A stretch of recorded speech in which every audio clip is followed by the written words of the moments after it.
Hi there! Welcome back to my channel. ఈ వీడియోలో మనకు రోజు ఉపయోగపడే ఎంతో యూజ్‌ఫుల్ అయిన ఒక టాపిక్ చూద్దాం. అదేంటంటే మనం జనరల్‌గా చెప్తూ ఉంటాం గదా! "నువ్వెక్కడికో వెళ్తున్నట్టున్నావు, అతను ఇవాళ బయలుదేరుతున్నట్టున్నాడు, బయట పిల్లలు ఆడుతున్నట్టున్నారే." సో, ఇలాంటివి ఎలా చెప్తాం? ఇలాంటి వాక్యాలు ఇంతే నేచురల్‌గా ఇంగ్లీష్‌లో గూడా చెప్పాలంటే ఎలా చెప్పాలి అనేది ఇవాళ తెలుసుకోబోతున్నాం. Let's get started. సో, ఇలాంటి వాక్యాలు చెప్పడానికి మనం ఒక స్ట్రక్చర్, ఒక అడ్వాన్స్డ్ కన్‌స్ట్రక్షన్ గురించి తెలుసుకోవాలి. అదేంటంటే seem to be plus ING. Seem to be plus ING అంటే ఏంటి? Seem to be plus any going, eating ఇలాంటివన్నమాట. సో, ఎగ్జాంపుల్‌కి ఆమె ఏదో తింటున్నట్టుంది. ఆమె ఏదో తింటున్నట్టు అంటే నాకలా అనిపిస్తుంది అని. అంటే నేను ష్యూర్ కాదు. కాకపోతే నాకలా అనిపిస్తుంది ఆమెను చూస్తే. అలా కనిపిస్తుందని చెప్పాలంటే she seems to be eating something. So, చూస్తే అలా అనిపిస్తుంది. She seems to be eating something. So, subject ఎవరు? ఆమె అంటున్నాం కాబట్టి షీ అనాలి. సీమ్ టు బి అనేది అనే ఫ్రేజ్‌ని మనం ఇక్కడ సీమ్స్ టు బి అంటున్నాం. ఎందుకంటే ఇక్కడ షీ అంటున్నాం కాబట్టి షీ, హీ, ఇట్ ఇలాంటివొచ్చినా లేదన్నా ఏదైనా పేరొచ్చినా మనం సీమ్స్ టు బి అన్న ఫ్రేజ్‌ని ఉపయోగించాలి. అంటే ప్రెజెంట్ టెన్స్‌లో చెప్పేటప్పుడు. She seems to be eating something. ఆమె ఏదో తింటున్నట్టుంది. You seem to be going somewhere. నువ్వెక్కడికో వెళ్తున్నట్టున్నావు. మీకు ఇదే క్వెషన్‌గా అడగాలనుకోండి. You seem to be going somewhere. మన వాయిస్ మాడ్యులేషన్ ద్వారానే ఈ క్వెషన్‌గా దీన్ని మార్చొచ్చు. అంటే దీనికి క్వెషన్ ట్యాగ్ యూజ్ చేయడం వల్ల మనం దాన్ని అవునా? కాదా? అన్న రకంగా మాట్లాడొచ్చు. కానీ అది చాలా మందికి తెలియదు కాబట్టి జస్ట్ దీంట్లోనే మనం వాయిస్ మాడ్యులేషన్ ఎక్కడికో ఎళ్తున్నట్టున్నావు అంటాం గదా! You seem to be going somewhere అంటే గూడా సరిపోతుంది. ఓకే. అంటే మనం స్పాట్‌లో ఒక వ్యక్తితో మాట్లాడేటప్పుడు మన వాయిస్ కూడా ఒక ఎక్స్‌ప్రెషన్‌ని ఇస్తుందన్నమాట. అలాంటి మాడ్యులేషన్స్ ద్వారా కూడా మనం కొన్ని రకాల ఎక్స్‌ప్రెషన్స్ ఇవ్వచ్చు. కాబట్టి you you seem to be going somewhere ఇలా చెప్పొచ్చు. సో, మరి యూ, ఐ, దే, వి ఉన్నప్పుడు సీమ్ టు బి ప్లస్ ఐఎన్‌జీని ఉపయోగించాలి. హి, షి లేదా వేరే పేర్లేవైనా అంటే సబ్జెక్ట్ ప్లేస్‌లో పేర్లున్నాయనుకోండి. అలాంటప్పుడు మనం సీమ్స్ టు బిని ఉపయోగించాలి. So, you seem to be going somewhere. You seem to be leaving today. ఈరోజు నువ్వు బయలుదేరుతున్నట్టున్నావుగా. You seem to be leaving today. So, you seem to be reading something. నువ్వేదో చదువుతున్నట్టున్నావుగా. You seem to be studying hard for the exam. బాగా కష్టపడి చదువుతున్నట్టున్నావు ఎగ్జామ్‌కి. You seem to be studying hard లేకపోతే working hard. So, you seem to be working hard on the project. ఆ project మీద నువ్వు బాగా కష్టపడి పని చేస్తున్నట్టున్నావుగా. You seem to be working hard on the project. So, మరి అవునా? కాదా? కదా! అని చెప్పాలనుకోండి. ఇంకొంచెం క్లియర్‌గా మనము ఇంకా బాగా అడ్వాన్స్ లెవెల్‌లో చెప్పాలి అని అనుకుంటే క్వెషన్ ట్యాగ్స్ యూజ్ చేయొచ్చు. ఎగ్జాంపుల్‌కి నువ్వు ఏదో తింటున్నట్టున్నావు కదా! You seem to be eating something. Don't you? You seem to be eating something. Don't you? ఏదో తింటున్నట్టున్నావు కదా! ఎందుకంటే డోంట్ యూ అని ఎందుకంటున్నాం? యూ అంటే మనం ఉపయోగించాల్సిన హెల్పింగ్ వర్బ్ ఏంటి? సో, ఏంటంటే డూ. అంటే నెగెటివ్‌లో అయితే డోంట్ అనాలి. అదే she seems to be eating అంటే she seems to be eating something. Doesn't she అనాలి.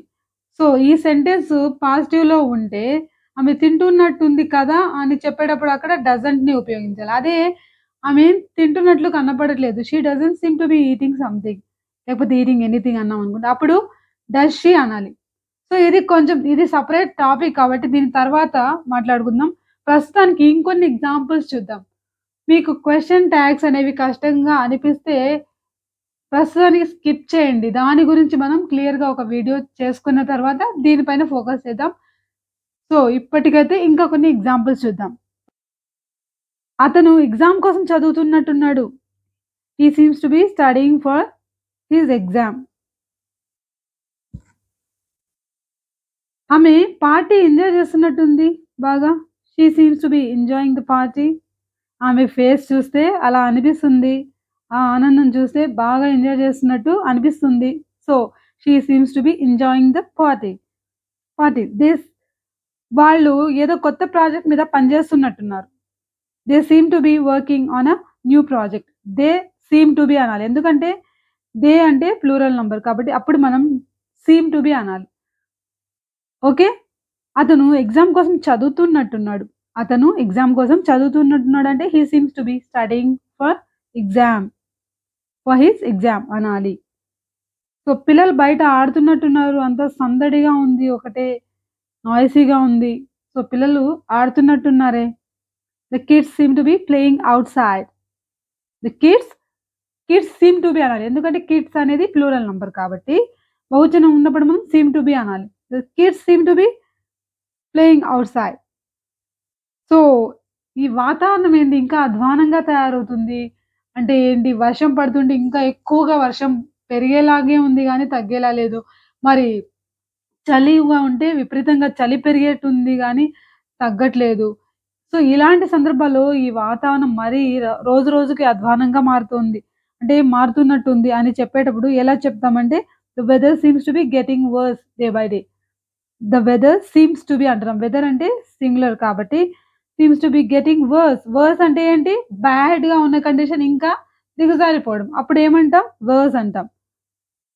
టీచర్ మళ్ళీ ఆ కాన్సెప్ట్ చెప్పేలా ఉన్నారు ఈరోజు. The teacher seems to be explaining the concept again. The teacher seems to be అనాలి. దీన్ని మనం పాస్ట్ టెన్స్‌లో గూడా చెప్పొచ్చు. ఎలా అంటే సీమ్ టు బి అనాలి. సీమ్ టు బి అంటే పాస్ట్ టెన్స్ అన్నప్పుడు ఏ సబ్జెక్ట్ అయినా సీమ్ టు బి అనే అనాలి. He seem to be leaving. He seem to be leaving when I saw him yesterday. నిన్న చూసినప్పుడు అతను ఎక్కడికో బయలుదేరుతున్నట్టు కనపడ్డాడు. అంటే పాస్ట్ టెన్స్ అన్నమాట. ఆమె అక్కడికెళ్ళినప్పుడు వాళ్ళేదో డిస్కస్ చేస్తూ ఉన్నట్టున్నారు. When we went there they seem to be discussing something very సీరియస్‌లీ. ఏదో సీరియస్‌గా డిస్కస్ చేస్తున్నట్టు మాకు కనపడ్డారు. అంటే పాస్ట్ టెన్స్‌లో అన్నమాట. They seem to be playing carroms. అంటే మాకు సౌండ్ ద్వారా చెప్తున్నాను. కాబట్టి అక్కడ మేము వెళ్ళినప్పుడు ఆ సౌండ్ బట్టి నాకేమర్థమైందంటే వాళ్ళేదో క్యారమ్స్ ఆడుతూ ఉన్నారు ఆ టైంలో. They seem to be playing carroms. You seem to be enjoying the movie yesterday. So, I didn't disturb you. లేకపోతే I didn't want to disturb you. So, నువ్వేదో మూవీ చూస్తూ ఉన్నట్టు అనిపించావు నాకు. కాబట్టి నేను నిన్ను డిస్టర్బ్ చేయాలి అనుకోలేదు. You seem to be enjoying the movie yesterday. Okay. You seem to be going out. నువ్వు బయటికెళ్తూ ఉన్నట్టు కనపడ్డా. అంటే నాకలా అనిపిచ్చింది ఆ టైంలో. నిన్ను చూస్తే అంటే ష్యూర్ కాదు. నాకలా అనిపిచ్చిందని చెప్పేటప్పుడు ఇలా మనం సీమ్ టు బి అన్న ఫ్రేజ్‌ని ఉపయోగిస్తాం. She seem to be preparing something special. ఆమె చూస్తే ఏదో స్పెషల్ ప్రిపేర్ చేస్తున్నట్టు నాకు అనిపిచ్చింది. She seem to be preparing something special. She seem to be crying. ఏడుస్తున్నట్టు నాకు అనిపిచ్చింది. They seem to be laughing. నవ్వుతూ ఉన్నట్టు గట్టిగా నాకు అలా అనిపిచ్చింది. అంటే దూరం నుంచి చూసి లేకపోతే మనం లోపల ఉన్నారనుకోండి, కొన్ని సందర్భాల్లో వాళ్ళు నవ్వుతున్నారా? ఏడుస్తున్నారా? మనకు అర్థం కాదు గదా! అలాంటప్పుడు మనం నాకు అలా అనిపిచ్చింది ఆ టైంలో. They seem to be laughing. They seem to be crying. They seem to be fighting. So, కొట్టుకుంటున్నట్టు నాకు అనిపిచ్చింది. యాక్చువల్‌గా అయితే అది కాదో, అవునో తెలీదు గానీ they seem to be fighting. అలా కనపడ్డారు. సో, ఇలా మనం సీమ్ టు బి అన్న ఫ్రేజ్‌ని ఉపయోగించి ఇలాంటి వాక్యాలు ఎన్నో ఇంకా మనం చెప్పొచ్చు, క్రియేట్ చేయొచ్చు. సో, మీరు కూడా సీమ్ టు బి అన్న స్ట్రక్చర్‌ని ఉపయోగించి వీలైనన్ని ఎక్కువ సెంటెన్సెస్‌ని కామెంట్ బాక్స్‌లో రాయండి. ఈ టాపిక్ నచ్చితే లైక్ చేయండి, షేర్ చేయండి, సబ్స్క్రైబ్ చేయండి. Thanks for watching.